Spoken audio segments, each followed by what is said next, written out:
नमस्ते दोस्तों, एक बार फिर से आरबी कोचिंग क्लासेस में आपका हार्दिक अभिनंदन है। स्वस्थ होंगे, मस्त होंगे। आज अपन चैप्टर लेके आए हैं कक्षा 8 का 8वां 8.2, जिसमें पढ़ेंगे अपन एक पदी युग्मों का गुणनफल।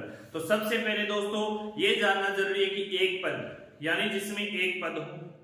अब युग्मों का मतलब होता है जोड़ा यानी पेड़, यानी दो दो का जोड़ा। उसको क्या करेंगे अपन? मल्टीप्लाई करेंगे यानी गुणा करेंगे। तो इसमें सबसे पहले एक बात इंपॉर्टेंट ये है, जो कि संख्यात्मक मान होते हैं उनका मल्टीप्लाई संख्यात्मक मान से करवा देना, और वेरिएबल यानी चर होते हैं उनका चर के साथ मल्टीप्लाई करवा देना। तो इस यूनिट में अपन दो चैप्टर साथ चलेंगे, घात और घातांक, क्योंकि पावर यानी चर वेरिएबल है उनका मल्टीप्लाई होगा तो घात में अवश्य आएगी वैल्यू। तो आधा चैप्टर 10 का है वो यही कंप्लीट हो जाएगा आपका।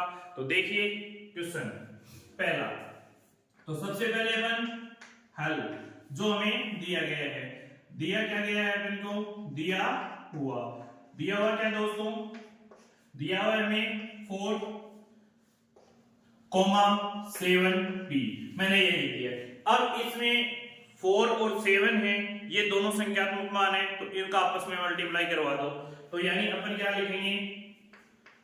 4 गुणा 7, फिर ब्रैकेट, फिर वेरिएबल यानी चर यानी p, तो इनको आपस में मल्टीप्लाई करवाओगे तो क्या आ जाएगा? 28p। तो ये आ जाएगा आपका 28p, क्योंकि 7 चौक क्या होते हैं? 28, जो कि आपका क्या हो गया? आंसर। तो आशा करता हूं ये क्वेश्चन आपको अच्छे से समझ में आया होगा। अब इसी प्रकार हमें दूसरा जो क्वेश्चन है इसका आंसर है, हमें सबसे पहले दिया हुआ लिख देंगे, ये दूसरे का हल, ये इस क्वेश्चन का हल है। दिया हुआ लिखो। सबसे पहले -4p और 7p दिया गया। अब इसमें आंसर तो वही आएगा क्योंकि पीछे वाले क्वेश्चन का सेम है, लेकिन इसमें वेरिएबल दो दे दी p। अब देखिए इसमें क्या करेंगे अपन? सबसे पहले संख्यात्मक मान का मल्टीप्लाई करेंगे, -4 × 7 का मल्टीप्लाई गुणा p, क्योंकि देखिए एक p तो ये है और एक p ये है, तो दोनों को मैंने मल्टीप्लाई का साइन लगा के लिख दिया है, क्योंकि हमें क्या याद करना है? गुणा। तो अपन इसको मल्टीप्लाई करवाएंगे तो अब की बार क्या आ जाएगा? माइनस का 28, और p को p से मल्टीप्लाई, जब आधार समान होता है तो घातें क्या होती है? जुड़ती है। तो अपन कह सकते हैं ना, p कितनी बार गुणा है? 2 बार है, तो यानी p की घात 1 और p की घात 1 आधार समान है तो घातें क्या होती है? जुड़ती है। तो वैसे भी लिख सकते हो p की घात कितनी आ जाएगी? 2, जो कि आपका फाइनल आंसर है। तो आशा करता हूं दोस्तों ये क्वेश्चन भी आपको अच्छे से समझ में आया होगा, तो नोट डाउन कर लीजिए। फिर देखिए ये जो तीसरा क्वेश्चन है इसी का पहले का, उसमें भी आपको क्या है? दिया हुआ, तो दिया हुआ लिख लीजिए। सबसे पहले -4p, 7pq। अब की बार आपको p और q दो वेरिएबल दिए गए हैं। तो सबसे पहले देखिए -4 गुणा 7, फिर मल्टीप्लाई का चिन्ह लगा के आप p गुणा q लिख सकते हो। ठीक है। अब देखिए p कितनी बार गुणा है? 2 बार है, तो p स्क्वायर लिख सकते हो, और इसको आपस में मल्टीप्लाई करवाओगे तो -28। p कितनी बार है? 2, और q कितनी बार है? 1 बार। तो अपन ये आंसर लिख देंगे इसका, जो कि इसका फाइनल आंसर है। तो आशा करता हूं ये क्वेश्चन भी आपको अच्छे से समझ में आया होगा। फिर देखिए इस क्वेश्चन में भी आप क्या लिखोगे? हल में दिया हुआ लिखोगे। दिया हुआ आपको क्या है? 4pq -3p, ये आपको दिया गया है। अब देखिए संख्यात्मक मान आपके पास क्या है? 4 × -3 का आपस में क्या करोगे? मल्टीप्लाई, फिर p कितनी बार है? 3 बार, गुणा, फिर p 1 बार है तो 1 बार। अब आपको पता है कि आधार समान है तो घातें क्या होती हैं? जुड़ती हैं। तो इसकी घात कितनी है? 3, और इसकी घात कितनी है? 1। 3 और 1 कितने हो गए? 4। तो अपन लिख सकते हैं p की घात कितनी हो गई? 4। इनका आपस में मल्टीप्लाई करवाते हो तो 4 को 3 से मल्टीप्लाई करते हो तो क्या आता है? -12, तो वो इसका क्या हो गया? आंसर।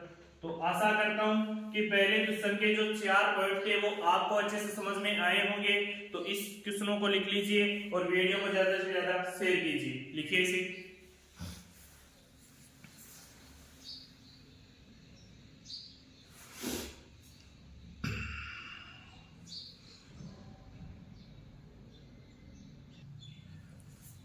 देखिए इसमें इसका जो लास्ट पॉइंट है 5 वो इसमें दिया गया है कि आपको दिया हुआ है उसको लिख देंगे आप हल में। दिया हुआ क्या दिया गया है 4p, 0। अब मल्टीप्लाई किसको करवाओगे 4 को किससे करवाओगे 0 से, क्योंकि ये संख्यात्मक मान है, और गुणा वेरिएबल यानी चर p है। अब 4 को 0 से यानी कहने का मतलब है 0 को किसी भी संख्या से मल्टीप्लाई करते हैं तो हमारे पास जो वैल्यू आती है वो हमेशा क्या आती है 0। तो अपन लिख देंगे इसमें क्या 0 इंटू p। अब देखिए p को यदि 0 से मल्टीप्लाई करवाएंगे तो वैल्यू क्या आ जाएगी आपकी 0, तो इसका आंसर क्या आ जाएगा आपके पास 0। तो इसे भी नोट डाउन कर लीजिए।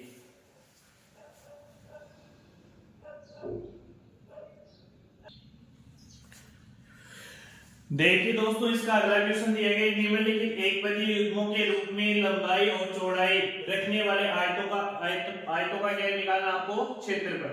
तो दोस्तों आप सभी जानते हैं कि पीछे की छोटी कक्षाओं में आपने आयत का क्षेत्रफल पढ़ा है और सबको याद है वो सूत्र, तो वो सूत्र लिखते हुए अपन इसकी सारणी बना के इसका हल कर सकते हैं। तो देखिए सबसे पहले वैल्यू दी गई है आपको, तो पहली वैल्यू को आप क्या मान लोगे लंबाई, और दूसरी वैल्यू दी गई है ब्रैकेट में उसको मान लोगे आप चौड़ाई, और आपका क्वेश्चन हो जाएगा चुटकियों में। देखिए अपन लिख देंगे हल।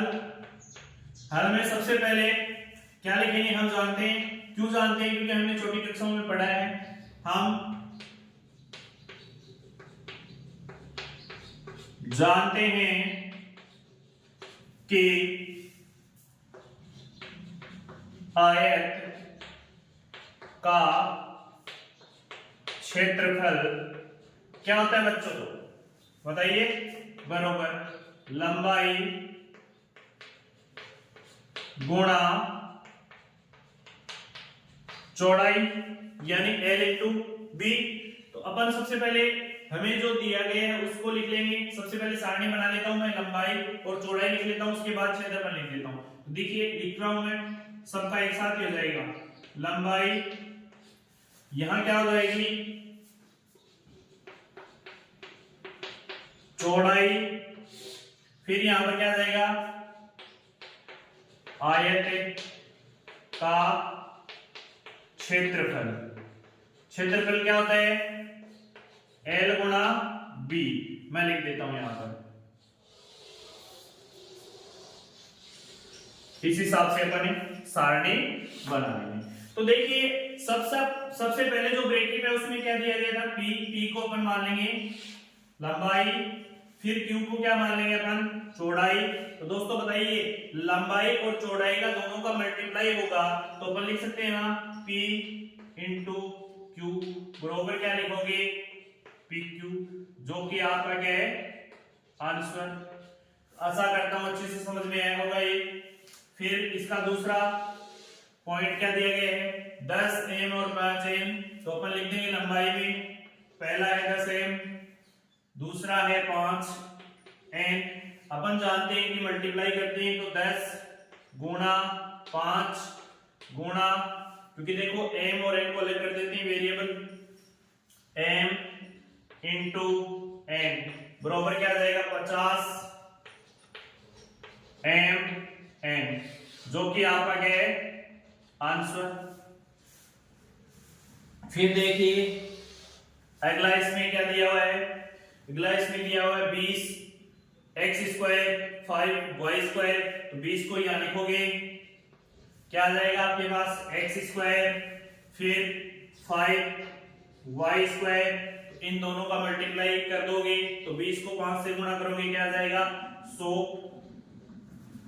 x का x स्क्वायर और y का y स्क्वायर। मैं डायरेक्ट लिख रहा हूं बच्चों क्योंकि आपने दो पीछे के क्वेश्चनों में सीख लिया है। तो 20 को मैंने 5 से गुणा किया क्या आया 100, x और y स्क्वायर को आपस में वेरिएबल है इनको मल्टीप्लाई करके जो लिखा है वो फाइनल क्या है आपका आंसर। तो आशा करता हूं ये भी समझ में आया होगा। फिर आपको दिया गया है कि 4x, क्या दिया गया इसमें 4x दिया गया है, और फिर दिया गया 3x स्क्वायर। अब आपको पता है कि 4 को 3 से मल्टीप्लाई करवाते हो तो क्या आता है 12, फिर x की घात कितनी है 1 और x स्क्वायर की घात कितनी है 2, यानी जब आधार समान होता है तो घातें क्या होती हैं जुड़ती हैं। तो x की घात कितनी हो जाएंगी 3। तो ये भी आपका क्या है आंसर। अब देखिए इसका अंतिम जो पार्ट है 3mn इंटू 4np ये लिख देंगे अपन, क्योंक't हमें क्या निकालना है आयत का क्षेत्रफल निकालना है ना, तो ये लिख देंगे 3mn 4np इसका मल्टीप्लाई करवाओगे तो क्या जाएगा 4×3 12 आ जाएगा। फिर m इसमें m है नहीं, m का m आ जाएगा। फिर इसमें n है और इसमें भी क्या है n, तो n की घात कितनी हो जाएगी 2n²। फिर इसमें कुछ नहीं बचा, इसमें क्या बचा p, तो यहाँ पर क्या लिख देंगे p, यानी इन सब का क्या है आपस में मल्टीप्लाई, तो ये क्या आपका आंसर। तो आप एक तो इस तरीके से कर सकते हो इसको, ठीक है। और यदि आप डायरेक्ट क्षेत्रफल ये सारणी नहीं बनाना चाहते तब भी आप कर सकते हो। आयत का क्षेत्रफल लगा दोगे l गुना b और जो पहला ब्रैकेट दिया गया एक को लंबाई और एक को चौड़ाई मान के आप गुणा करके इसको कर सकते हो। उसी प्रकार इसका निकाल लोगे, इसी प्रकार इसका, इसी प्रकार इसका और इसी प्रकार इसका। तो आप इसे नोट डाउन कर लीजिए, अच्छा क्वेश्चन है और पीछे की कक्षाओं में आपने अच्छे से किया भी है।